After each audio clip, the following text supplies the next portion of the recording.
जब ग्राम देवता और कुल देवता ये इनका प्रभाव क्षीण होने लगे समाज में, तो जो यूनिवर्सल देवता हैं जैसे राम कृष्ण, जो हर स्थान में भारत के कोने कोने में नाम लिया जाए तो उनका नाम है, उनकी पूजा, उनकी आराधना और अधिक प्रबल होनी चाहिए, जिससे कि यूनिवर्सल हिंदू आइडेंटिटी जो है वह और शक्तिशाली होती रहे। तो ऐसे समय में तो जब लोग विरोध करते हैं ये हो रहा है वो हो रहा है, राजनीति है, मैंने कहा अगर कुल देवता और ग्राम देवता का जब कम हो रहा है प्रभाव, और ऐसे में आप राम कृष्ण का भी प्रभाव कम कर दें, तो फिर तो आप उनको धर्मांतरण के लिए तैयार कर रहे हैं एक रूप से।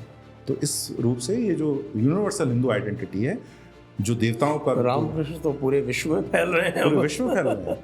और देखिए भारत में जो उत्तर पूर्व में भी जहाँ जहाँ ईसाईकरण नहीं हो पाया वहाँ बहुत प्रबल राम या कृष्ण की कथा है। मैं पूरे उत्तर पूर्व में घूमा हूँ, हर स्थान पर यही कहानी।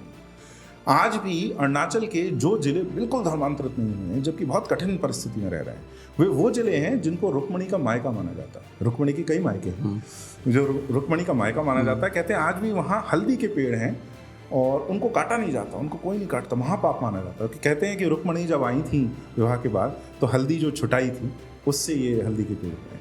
तो वहाँ के जो लोग अपने आप को महाभारत से जोड़कर मानते हैं। मैतेई जो है मणिपुर, उनका भी महाभारत से, हालांकि मणिपुर की भी कई स्थितियाँ, पर हम हिंदुओं को कोई समस्या नहीं होती एक ही मृतक 100 स्थान पर रिक्रिएट करने की, रीसैक्रेलाइज करने की। तो मणिपुर में, उड़ीसा में भी होगा, मणिपुर में भी है।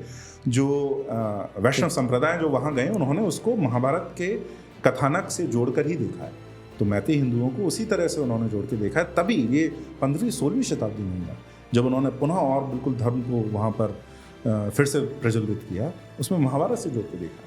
तो ये इतिहास जो दो हमारे ग्रंथ हैं, रामायण और महाभारत, इन्होंने भारत में हिंदुओं को हिंदू बनाए रहने में बहुत बड़ा कार्य किया।